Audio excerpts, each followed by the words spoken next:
यहाँ पर, हमारे पास यहाँ रहने की जगह नहीं है। मैंने अक्सर कहा है कि हमारी सैलरीज को बंद करके रखा है। पिछले 4 महीनों से हमारे health department, forest, revenue, rural development की सैलरीज बंद है सर। यहाँ ईद पे, मुहर्रम पे अगर सैलरीज को निकाला जाता है तो हमारी दिवाली के लिए सैलरीज क्यों नहीं छोड़ी आज तक? क्या हमारा अधिकार नहीं था?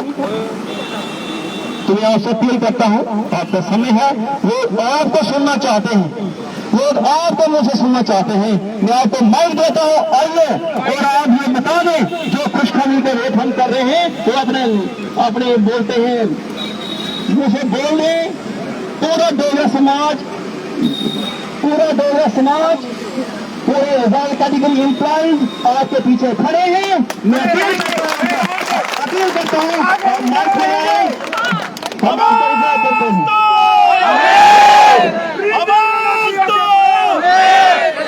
पीछे आ जाओ,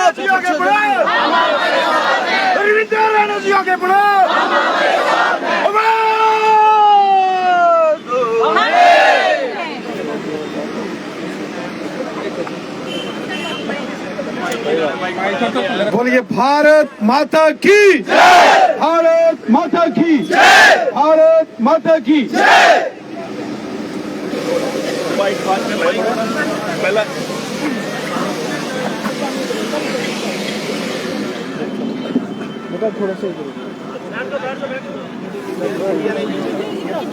बाबा साहब भीमराव अंबेडकर जी के यहाँ इस चौक में यहाँ बैठे हुए मेरे भाइयों बहनों,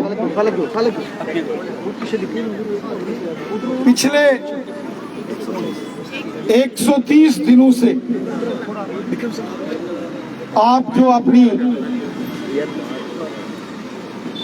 जस्टिफाइड मांगों को लेकर धरने पर बैठे हैं, आपके तमाम मसाइल, आपकी सारी डिमांड्स जो हमारे विपिन जी उन्होंने यहाँ मेरे सामने रखी। चूंकि मैं पिछले कुछ दिनों में हमारे मुल्क के होम मिनिस्टर साहब के कुछ टूर्स थे, उसमें बिजी था, मैं आपके बीच में नहीं पहुंच सका।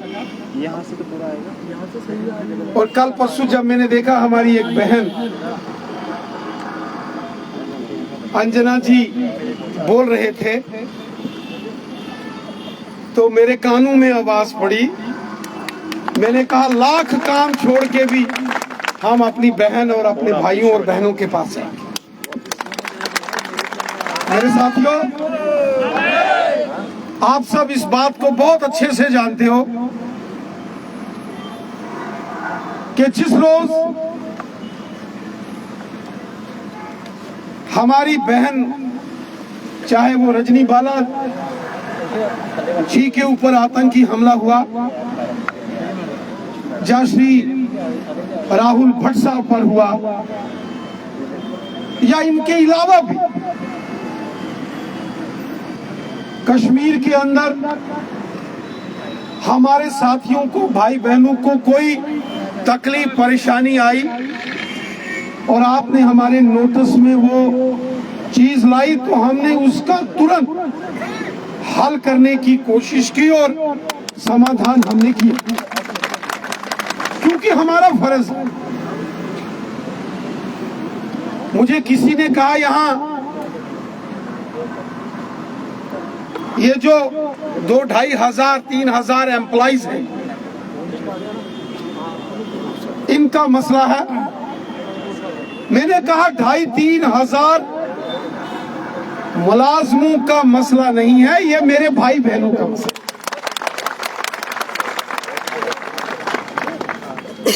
ये मसला इंसानियत के दायरे में देखने का मसला है, इसमें कोई दो राय नहीं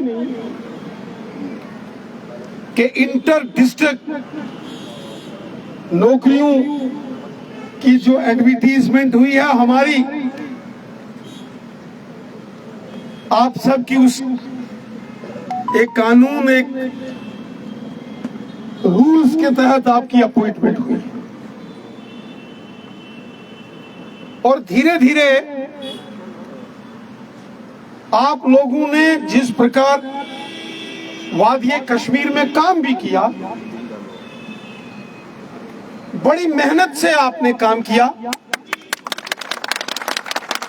मुझे याद है मेरी कुछ बहनें मुझे मिलने के लिए एक बार पार्टी ऑफिस में आई थी।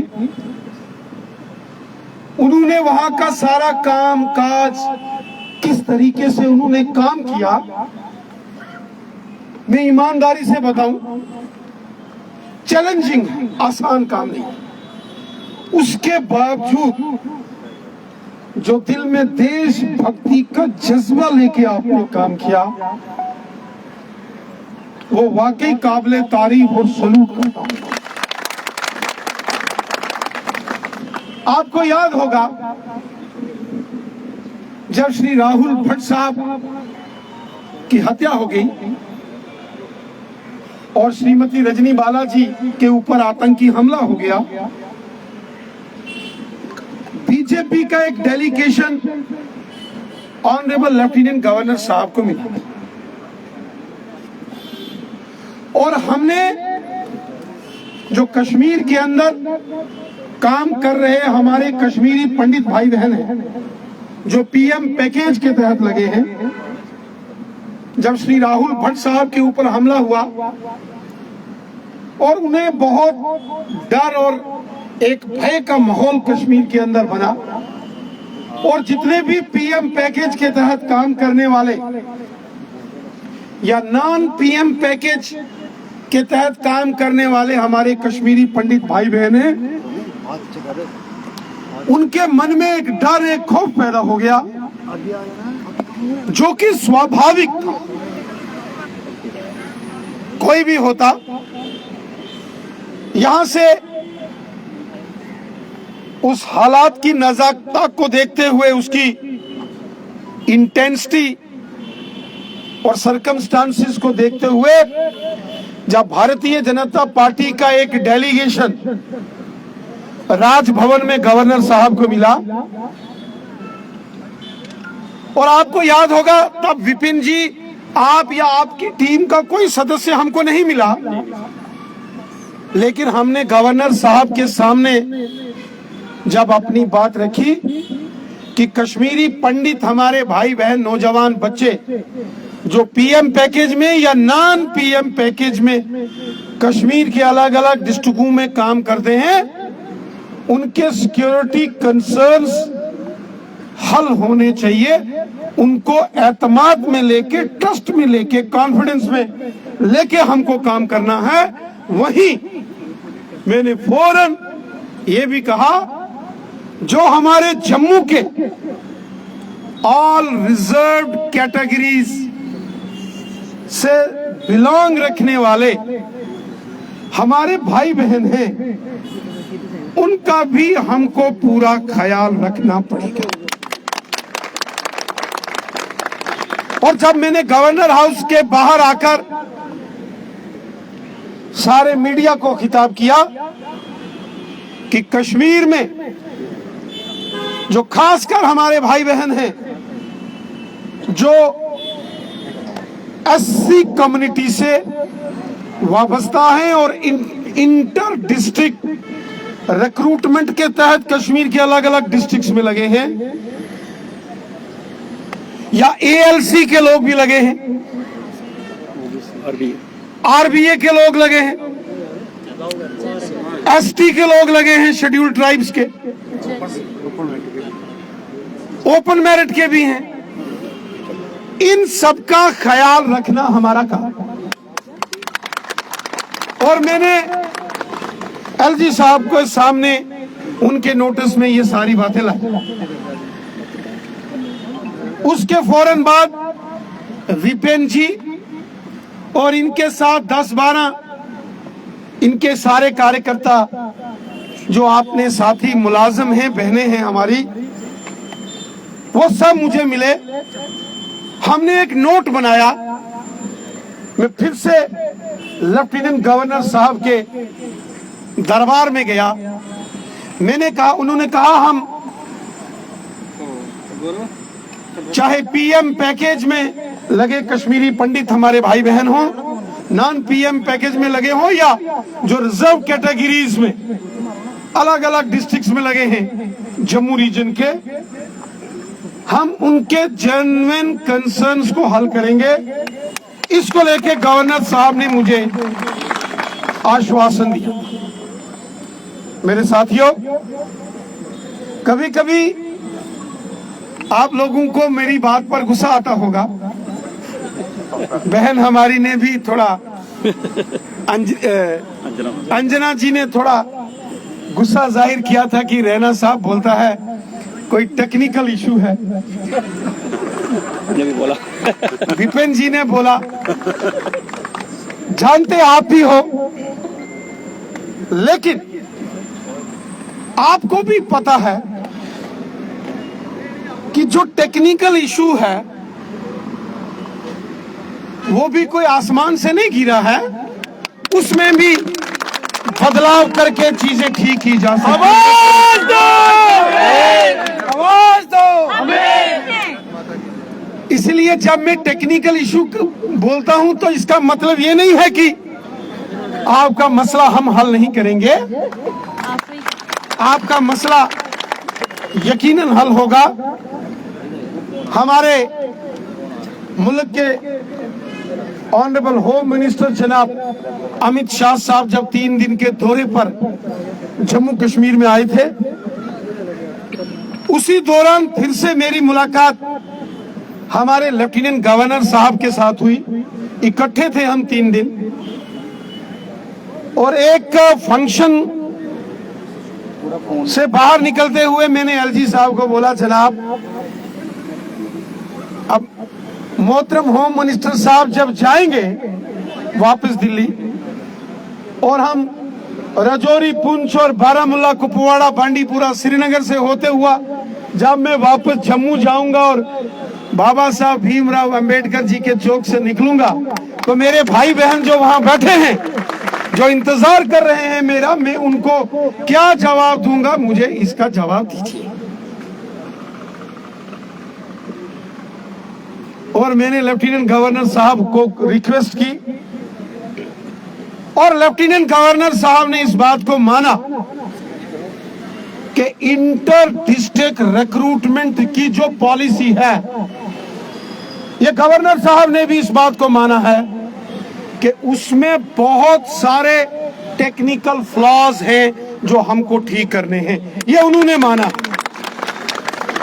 तो इसलिए ये जो विपिन जी ने और जो हमारे वो भद्रवा के कुलदीप जी का जो इतना खून पसीना बहा रहे हैं, या हमारे भाई बहन यहाँ हैं, आपकी ये जद्दोजहद जो है ये मत समझना कि बेकार जा रही है। एक एक आवाज आपकी, एक एक नारा आपका वो सरकार तक पहुंच रहा है, और सरकार इस पर बड़ी गंभीरता से विचार कर रही है, जैसा कि मेरी बात गवर्नर साहब से हुई। साथियों, मैं चाहता हूं कि आपकी जितनी डिमांड्स हैं उनका समाधान होना चाहिए। आप सब पढ़े लिखे लोग हो, सयाने लोग हो, ठीक है, नौकरी आपको जो मिली है आपकी मेहनत के बल पर और हमारे कानून के मुताबिक आपको मिली है, इसमें कोई दो राय नहीं। रूल्स रेगुलेशन जो फ्रेम किए उनमें आप फॉल करते थे, आप मेहनती हैं, हाईली क्वालिफाइड हैं, और आपने परफॉर्म भी किया है। लेकिन हालात ऐसे बन गए, आमने सामने गोलियां चलना शुरू हो गई, निशाने पर लिया गया, चुन चुन कर निशाने पर लेने की कोशिशें हुई और उस वक्त आपने बुलंद आवाज अपनी बना ली और इकट्ठे हो गए। ये आपने जो किया वो बहुत सही किया, ठीक। इसका इन लोगों ने इंतजार सुनिए किया, ना। वो इन्हें कब तक मिलेगा? और इसीलिए आपकी जो भी डिमांड्स हैं उनका जल्द समाधान हो, जल्दी हल हो। आपकी आवाज में बुलंद आवाज बन के रविंदर रैना भी आपके साथ खड़ा है। दूसरा, आगे बढ़ो। रही बात सैलरीज की, कल ईद का दिन है और चंद रोज के बाद दिवाली आ रही है और हमारी जो बहनें हैं इनका एक बड़ा पवित्र व्रत इसी महीने में आ रहा है। मैं आज ही माननीय चीफ सेक्रेटरी साहब से और गवर्नर साहब से बात करता हूं और ये जो सैलरी है ये तुरंत रिलीज हो, इसके लिए अभी तुरंत इधर बैठे बैठे ये सारी बात होगी। ड्यूटी रिजम्पशन के ऑर्डर निकल रहे हैं, प्लीज। मैं आपको विश्वास देता हूं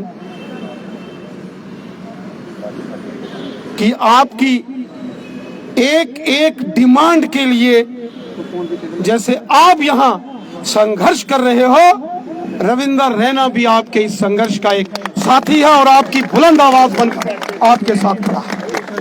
सर जल्दी खुशखबरी मिलने वाली है आपके माध्यम से, क्योंकि आप पर विश्वास है। 130 दिन से बैठे कोई यहाँ पर पधारा नहीं, पर आप जरूर आए हैं। अब हर एक गरीब जनता की आवाज बनना। देखिए ये सारे हमारे भाई बहन हैं। कश्मीर के अंदर ये पहले काम करते थे। ऑल रिजर्व कैटेगरीज के जो हमारे जम्मू के एम्प्लॉइज हैं, चाहे हमारे एससी समाज से हैं, गद्दी सीपी हैं, एएलसी के हैं, आरबीए के हैं, वो अदर सोशल कास्ट के हैं, जितनी भी रिजर्व कैटेगरीज के हमारे भाई बहन हैं जो कश्मीर में इंटर डिस्ट्रिक्ट रिक्रूटमेंट के तहत लगे, इन्होंने काम किया है 15-15 साल और 15 सालों में इन्होंने कभी ये नहीं कहा कि हमको वहां से निकालो। लेकिन जब सुरक्षा के हालात वहां गड़बड़ाए गए और चुन चुन कर इनको निशाना बनाने की कोशिश की तो जिंदगी से बड़ा क्या होता है? अब आप कैसे श्योर इंतजार कितना जिंदगी से बड़ा कुछ नहीं होता है। सैलरी का इंतजार मैंने माननीय लेफ्टिनेंट गवर्नर साहब से ऑल रिजर्व कैटेगरीज जो कश्मीर के अंदर इंटर डिस्ट्रिक्ट रिक्रूटमेंट के तहत लगे हैं उनका सारा विषय पहले भी उठाया और अभी माननीय गृह मंत्री जी के टूर के दौरान भी मैंने लेफ्टिनेंट गवर्नर साहब से बात की है। मैं चाहता हूं कि इस रिक्रूटमेंट पॉलिसी में यकीनन अमेंडमेंट होना चाहिए। जैसे हमारे साथी विपिन जी ने कहा कि 15-15 साल आखिर कोई ना कोई वे आउट निकलना चाहिए। सर कितनी देर रही बात सैलरी की, मैं लेफ्टिनेंट गवर्नर साहब से और श्री चीफ सेक्रेटरी साहब से भी बात करके, चूंकि दीपावली का पवित्र त्योहार और हमारी बहनों का एक बड़ा व्रत, श्री करवा चौथ जी का जो व्रत हमारी बहनें रखती हैं वो भी आ रहा है, तो उसके लिए यकीनन सैलरी जो है वो बहनों की भी निकलनी चाहिए तो भाइयों की भी निकलनी चाहिए। रविंदर रैना जी आपने बात की थी, उस टेक्निकल फॉल्ट ना लगेगा, मोबिलाइज ने कहा था कि देखिए इनके लिए हमें कुर्सी पर बिठाया था, हम उस टेक्निकल फॉल्ट को जरूर ठीक करेंगे। देखिए मेरी बात सुनिए, जब टेक्निकल फॉल्ट हम ये है कि लूप होल्स होते हैं, जब पॉलिसी बनाई गई तो उस वक्त इस प्रकार का ध्यान नहीं दिया गया और बहुत बार होता है कि कानून में अमेंडमेंट्स क्यों होती है ना, एक कानून बन गया, बाद में जब वो कानून इंप्लीमेंट होता है उसमें अगर कोई फ्लॉस या कोई कमी पेशी होती है तो सरकारों का काम है ना, सरकारों का काम है कि उसमें अमेंडमेंट लाके उस टेक्निकल चीजों इश्यूज को ठीक करना, तो हम करेंगे ना, क्यों नहीं करेंगे। कितनी जल्दी सर, कितनी जल्दी, क्योंकि आप पर उम्मीद लगाई है ना, क्या लगता है सर दिवाली से पहले इनको तोहफा मिलने वाला है? देखिए, सैलरी तो दीपावली और करवा चौथ हमारी बहनों का जो करवा चौथ का व्रत है उससे पहले निकले, ये तो पूरा मैं अभी बात करूंगा माननीय लेफ्टिनेंट गवर्नर साहब से और जम्मू कश्मीर के चीफ सेक्रेटरी साहब से, ताकि ये व्यवधान खत्म हो। सर पॉलिसी नोटिफिकेशन रही कब बात आएगा sir? Policy notification,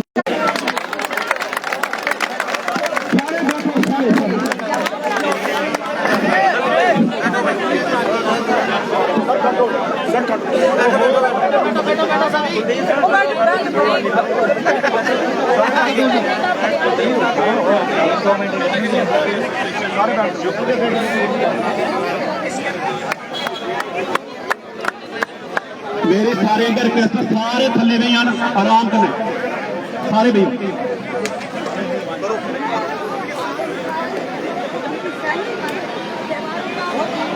sign board साफ